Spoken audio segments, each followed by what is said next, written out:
It's time for the Central Iowa Real Estate Scoreboard. Right here on 1460 AM and 106.3 FM, KXNO. Now, Misty Soldwich and Heather Burnside. Good morning and welcome to another edition of the Central Iowa Real Estate Scoreboard. I'm Heather. She's Misty. Good morning. Hey, Heather. You know, there's never a detail that gets by Misty. And you would think that on Thursday, the impetus would be on me to remember this. But you were the one that knew that it was National Radio Day, and you wished me a happy National Radio Day first. I did. These are the kind of details that you get with Misty Soldwich when you hire her, people. I do my research. Yes, and she does. She knows even more about you and maybe even your industry than you do. and she beat me to the punch. But anyway, I really appreciated you wishing me a happy National Radio Day first.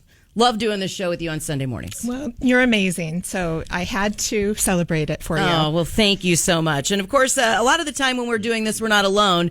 We will be joined a little later in the show by John Leto of Leto Built Homes. Good morning, John. Good morning. Nice to be here. Can't wait to talk about some of your properties because in addition to talking about John's business, his building, what he's doing, his home, one of his homes is also the featured property coming up later in the show, Our Misty. home of the week. Yes, our home of the week.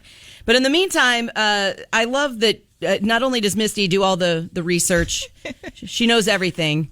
She also knows what's hot, what's going viral. And there were a couple of properties that went viral recently in the last week, including the Golden Girls home.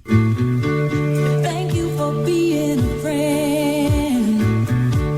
Travel down the road and back again. Yeah, so the Golden Girls home went on the market. And I guess this is where you just need to kind of let the market decide or let the demand decide how much this home is going to sell for. That's right. Because they missed the selling price by just a skosh. Just a skosh. Just $1 million. The Golden Girls home sold for $1 million over the asking price. I loved the quote that the listing agent said, "I had no idea there were this many Golden Girls fans." Are you serious? I'm like, obviously he doesn't hang out with many gay men. Or many kids. I mean, what is just amazing to me about the Golden Girls is thanks to YouTube and, all these on-demand, things that we have now, and in addition to networks that still run reruns, people of all ages still watch Golden Girls. Well, and Betty White. Yes. Who doesn't? National treasure. National treasure. So, yeah, this was a 3,000 square foot, 4-bedroom home, Brentwood area of Los Angeles, asking $2.9 million, and it went for $4 million. Yeah. 20 offers in 14 days. Bidding war. 140 showings. And yes, how many buyers were in the bidding war? So 20 offers. So 20 offers. Yeah. Oh, and then it says 9 buyers were in a bidding war for the home. Oh. Now the home's exterior was used in the first season of Golden Girls. After the first season, though, an exact replica of the home was built at Disney's Hollywood Studios in South Florida. And they didn't use that exterior again, but because it was still the original home, what the Golden Girls home was built, based on, that's what ended up happening when it hit the real estate market. It was the inspiration, for sure. Now, the other thing that I saw that went viral that was really weird, and it was somebody did it the right way, too, because when I saw this home pop up on Twitter, they just said, just start clicking through the pictures and wait for it. They didn't give you any other indication of what was happening. But there is a home on the market, and where is this again? It's in Missouri, in Fayette, Missouri. Is that right? Yeah. The home has a jail attached to it. Yeah. They have 70 photos online. Like, they really wanted to highlight that jail, too, but they didn't until later. Yeah.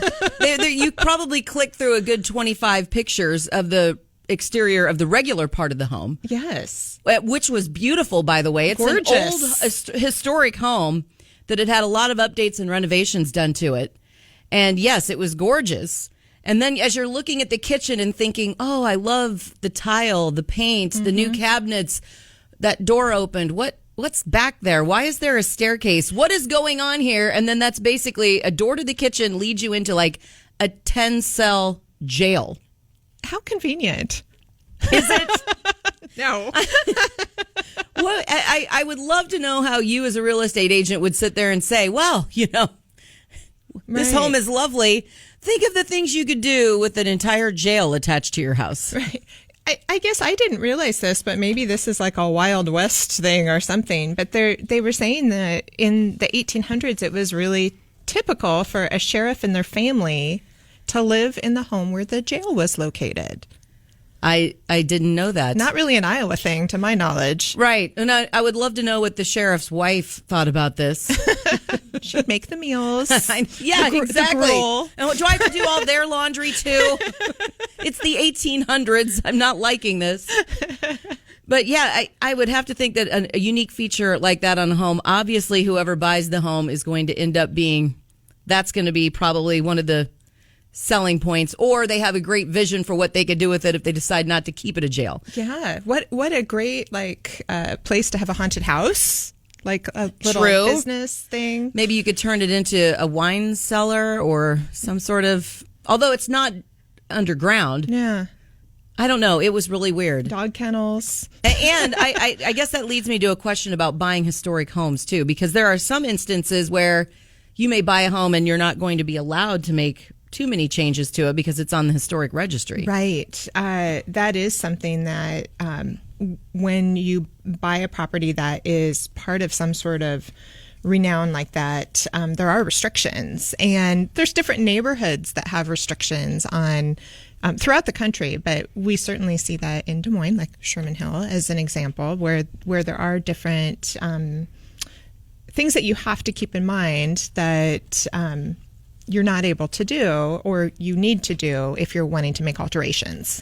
Now, on the other hand, there also can be assistance if you buy an historic home that's in need of, updating or renovating or restoring. Yeah. And it can end up actually being a good deal as well. Right. Yeah. So it's a great way to be able to make those changes if there are resources like that, for sure. Right. There's other good news on the horizon, too. It looks like new homes are hotter than ever. We have been talking and talking and talking about this, but like single-family home construction, for instance, going through the roof right now. Yeah, nationwide. And that's such a positive indicator for the economy. And it's very much because there has been a shortage of inventory throughout the country because of the amazing interest rates. So it's nice to see that. That's really a great indicator of people are wanting to do things, and new construction is a great way to go. Now, how many people have you come in to see, or that have come in to see you, saying we'd like to buy a home, and they maybe have something in mind, but not even thinking about a new home, and you end up steering them in that direction because of the high demand for current homes that already exist, and just the overall market picture, and maybe people that didn't think they could even afford to get into a new home? Yeah. Well, it's part of the consultation process when we have a buyer that meets with us, just talking about what their lifestyle needs are for the next, the foreseeable time frame that they think they're going to be in this home. It's so common that they just didn't even realize that was something in their reach, and that was something that there's neighborhoods that meet their needs that hadn't even been on their radar. So, what are some of the advantages of new construction? Well, first of all, it's like the latest finishes. Gorgeous colors, decor, all of that. Not having to make changes to personalize it for you. It's already the paint and the cabinetry and the latest appliances and all of that. That's a huge one. I imagine too that it's probably a lot of advances have been made in efficiency. And so with you buy a new home, it's going to be very energy efficient. Oh my gosh, like the materials that are used now are so dramatically different than the materials that were used in the 70s and 80s or prior to that. And so a lot of times people are so surprised that even in a more expensive home, their utility cost is much lower. And that makes your net cost of being in a home more affordable. Are there any tax advantages to getting into a new home? Well, we've talked on earlier episodes about there's many, many communities in the metro that have tax abatement offered. But even if it's an area that doesn't have tax abatement, in Iowa, our property taxes run in arrears, meaning that we pay it after the fact. So like in the last week or so, you probably got a statement if you're a homeowner from the assessor's office. In August is when they put homes on the assessor's rolls for the next fiscal year. So in a new construction home, you can go often 12 to 18 months before your property taxes kick in. Oh. And only paying for that lot underneath. So that can save you, $250 to $350 in monthly payment. And that's really great when you're getting settled into a new place. Right. And speaking of new homes, coming up after the break, we are going to be talking to John Leto of Leto Built Homes. His home, one of his homes is the featured properties. And again, he will be able to answer all of your questions, and we can talk about new construction. In the meantime, my mom, that was the ding you heard a little bit ago. Mom texted me that Centerville, where they live, has an old sheriff residence with a jail attached. And it's being renovated right now. And it was a scary haunted house several years ago. So all those things we talked about. Right. And it's much closer than Missouri. There's apparently a home like this that exists. You just have to go to Southern Iowa. In Centerville, Iowa. Love it.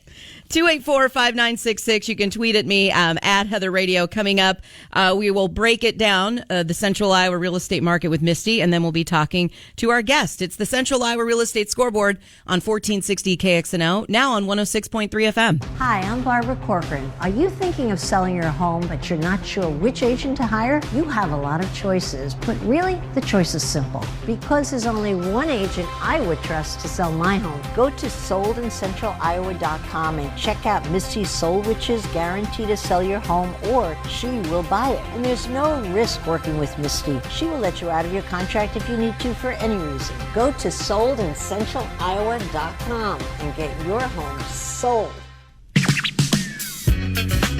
All right, it's time to get Misty with it as Misty breaks down the real estate picture here in Central Iowa. I'm assuming, based on what we've been talking about already this morning, things are still cooking right along. Things are still cooking. In the past week, 313 new homes hit the market. It's gone down the last couple of weeks, though. And so we need to get those sellers motivated so that we can have more inventory out there, because 439 homes went under contract, and then we had 552 closings. The other thing I thought was really interesting and timely, because of John from Leto Built Homes being here, the new construction market in Des Moines, as of the end of last month, represented, there were around 1,184 new construction single-family home closings in Central Iowa. So it represented almost 16% of the single-family home market, which is really significant. Wow. And do you think that, maybe with school getting started, or there's some uncertainty around that maybe this is why we're seeing just a slight slowdown? Like, I just want to stay put where I'm at until we figure out what's going on, and then we can maybe get our home on the market. Yeah, I think that everyone that has kids that are starting school, there's a lot of overall, how is this going to work? Yes. How long are we going to be here? Exactly. All of that. So, yeah, I could totally see that being a factor. And you did mention that new homes are greatly in demand, and that's one reason why we have John Leto from Leto Built Homes in. Good morning, John. Good morning. I always like to know what motivates someone to get into the business. I think we all know why Misty is doing what she's doing. How did you get into home building? What motivated me is, I believe, my father. Growing up, my dad owned rental properties, built a few homes. He was a self-employed man, and I admired that in him. And I just looked forward to doing what he did someday. And how long have you been building then? It sounds like you basically knew this is what you wanted to do for a long time. Well, I've actually been building homes since 2004. I've been in the construction industry most of my adult life, though. So I probably, since 2004, I averaged maybe 10 to 15 homes a year. Oh, wow. That's quite a bit. Yeah. Who's part of your company, too? Is it just you? How many people do you have working with you? Any other family members? I do. My daughter, Allie, is my partner. I guess we're in this together, so anything I do, she does it too, and we're both out there every day, making sure that the quality we want is getting done. And sometimes my wife might get involved to help select some paint colors or some flooring or something like that, but primarily just me and my daughter, Allie. Well, and I will say, like, I love the fact that there's not that many home builders out there that have a woman that is like in charge the way Allie is, and I just think that's a great combo. And well, and if you watch any of those home improvement shows, it's always, you know, like you have the nuts and bolts, and here's the groundwork, but then you know, you have to have somebody come in to make sure it has all the right touches. Right. Backsplashes, flooring. You can tell when a builder did not ask a woman's opinion. You really can. Especially when it comes to the kitchen, I'm assuming, too. And walk-in closets, things like that. All that is Allie's decision-making there. And honestly, when I was looking at, and where I'm just looking at the featured home, because it's a Leto Built home, but I did notice that there are lots of built-ins, and you know, things that I notice, like trim and things like that. That just seems like it's an attention to detail that not every builder would offer. Right. I think I put more executive trim, I would call it, in my houses. I do bigger casing, bigger base. I'll always do some sort of shiplap or wainscoting. I'll do, you know, high ceilings. I believe a couple of those houses have 11-foot ceilings in the entry. Yeah. I loved, like, we had featured a couple of your homes a while back that they sold right away, so they're no longer available, but we actually are building a custom one for another client right now. But, like, doing details like transoms over doors and the neat little cubbies under the stairs, just really being creative. And those are the things that make a home memorable when someone's looking at lots of different new construction choices. Leto Built Homes details really make them stand out. Well, yeah, for instance, I'm looking at, it looks like an entryway, and there's beautiful cabinetry, wainscoting, storage, a bench to sit on when you come in the back door. Right. I actually, when I build my spec houses, whatever's in them is in my own personal house. So each house I build, I try to build it as if I'm going to live here, I need this bench or the extra woodwork or, you know, the details. So what a great approach. Yeah. Now, I'm assuming that, you know, you obviously have a lot of homes that you're building and they're almost done or finished and on the market. And it's all, you know, you're going to find buyers. Obviously, the demand is high, but there's some homes that you're building with input from the buyer or the owner. What do you think is important for, like, if you have a price point in mind that you could cut on that wouldn't sacrifice the quality or comfort of your home? Right. Well, a price point really wouldn't sacrifice quality to me. You might not get the 11-foot ceiling or the wainscoting, all those touches, but I could. I'm sure I would come up with something to make them happy. Right.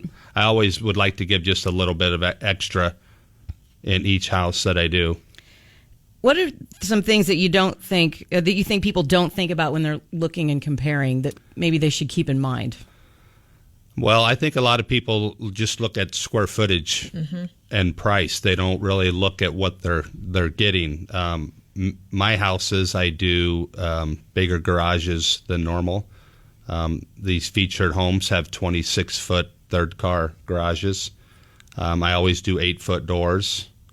I also always do a covered porch, which is at least 12 by 12.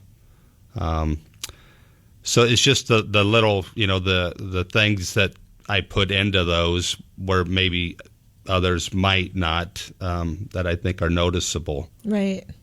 And I think I love what you said, though, that people will look at like square footage and price and like kind of calculate that. But if it's like not a thoughtful floor plan, like it can be 200 square feet larger and appear to be a great value, but it's actually not very functional. Yeah, I imagine there's a lot of homes out there that have lots and lots of square footage that is not very useful at all. What exactly were they thinking? Right. Yeah. You had my attention as soon as you said something about cubby holes underneath the stairs. Yeah, that's something you don't really see too often. And I guess I got to give kudos to my daughter, Allie. Her and Pinterest, she's on there to get ideas from there. And I've done that on quite a few homes, and everyone that looks at it just absolutely loves it. So absolutely. Yeah, and if you're trying to sit there and figure out which new home you're going to buy, and you're only looking at price and square footage, and you're not looking at the fact you have a covered porch or an oversized garage, I'm also assuming that there's other smaller details that could end up adding up to a lot of money down the road, like what material was used on the roof, what kind of windows does this home have, the siding, the HVAC. There's probably also other factors that would maybe not matter now, but would definitely matter down the road a little bit and would end up being worth the price. Something to pay I attention always to. used, all my subs are local. I really pay attention to my windows, especially. I could probably save 50% on a cheaper window, but I know that I would just have problems down the road with it. So my heating and cooling guy is a local guy. And if you did have an issue, I mean, I could get it taken care of within a day or two. Right. So where are you building now? Right now, we've got some homes in Greens at Woodland Hills, north side of Des Moines, south of Ankeny. I've got four houses there. Two of them are just about done, and two more will be done in about 30 days. Yeah, we just had one sell in the last few days, and just as soon as they get completed, people just fall in love with them. I've looked at some pictures. I can see why. What kind of challenges have you seen home building in the last 6 months with everything that's been going on? Basically, building during a pandemic. Yeah, well, COVID has really caused some issues as far as getting product. When I used to order my cabinets, it would take 2 weeks, and now it takes 8 weeks. Oh. So with the production lines, at 50%. Yeah, your supply line is suffering right now, it sounds like. Big time. So you got to really be prepared at the beginning stages, when I'm ready to start digging the hole. The basement is when I start to buy all my product. So it's there when I need it. Do you have any special causes that you're involved in too that you'd like to talk about? I am. I'm proud to say that I'm friends with Jim and Beth Blessman of Blessman International. I met them through a mission trip through my church, Hope Church in Ankeny. The first time I went to South Africa was 2 years ago. And they're over there and they feed children. I went for 14 days, and they also build toilets for schools. Oh, wow. Never take indoor plumbing for granted, ever. For sure. The things that we do take for granted here, I mean, these people have nothing but faith. So it's a pretty good organization, and I met them, like I said, 2 years ago, and I just think it's a good thing to be involved with. BlessmanInternational.org if you want to check it out and learn more. Yeah, Yes. And I love working with a builder that, their why behind doing things is beyond just making money. I mean, being able to be involved in something like that. And people appreciate that right now, like that they're working with someone that has an important cause. Right, and also, just the attention to detail. You have a lot of motivations that are all very well intended, and it shows in your work too. Absolutely. Thank you. And let's talk a little bit about his work, because his the Leto Built Home is the featured home at 6292 Northeast Court, Des Moines. This is in the Woodland Hills area, unincorporated part of, or not, is it Woodland? Yeah, the Greens at Woodland Hills. Yes. And it's an unincorporated part of Des Moines, correct? Yeah, so it's Sadell schools. You have lower property taxes. You have the conveniences of being so close to everything in Ankeny and hop, skip, and a jump from the interstate. Fantastic, beautiful location. And is it right along the golf course? Like, are you going to be able to go out your door and look at the fairways? Oh, yeah, you can look right out your backyard, and I can't remember what hole it is. I think it's hole number 5. You can watch them putt. Oh, wow. and I haven't been out there in a while. Is there a lot of development now around Woodland Hills, or this is a nice little cozy neighborhood now? Yeah, I'm building on the south side of Woodland Hills, and that development is just about full. There might be about 5 or 6 slots left. Okay. But the north side, they just opened up, so there's a lot of opportunity there. And you know, when a builder really believes in the location, he's not just building homes there. Like, he built his own home there, Oh, too. you live there, too? I will. I'm in the middle of building my own house there, yeah. What is your house like? My house is really similar to these homes that I'm building right now, other than I've got a bigger garage than most people. Okay. Yeah, it sounds like you may have some special needs of your own. Yes. And what is the price point of this home, I guess, the featured home? We haven't talked about that yet. So $335,500, but everything that we have there is right in the low to mid 330s range. Just so much home for the money, but yeah, really affordable. Right, and it is. I'm looking at the pictures, and you can already see some of the details that John has talked about, like wainscoting in the hallway. It looks like beautiful flooring. Yeah, and it's going to be open from 12 to 2 today, too. Oh, 6292 Northeast Court, Des Moines, open house. What was it, noon to 2, 2 to 4? 12 to 2. 12 to 2. Make sure you check it out. And you can look at it, of course, at soldincentraliowa.com as well. John, Misty, thank you so much. Thank you. We'll be back next week with another edition of the Central Iowa Real Estate Scoreboard on 1460 KXNO, now on 106.3 FM. KXNO AM Des Moines, KXNO FM Ankeny, KKDM HD2 Des Moines. On iHeart Radio Station, now number 1 for podcasting.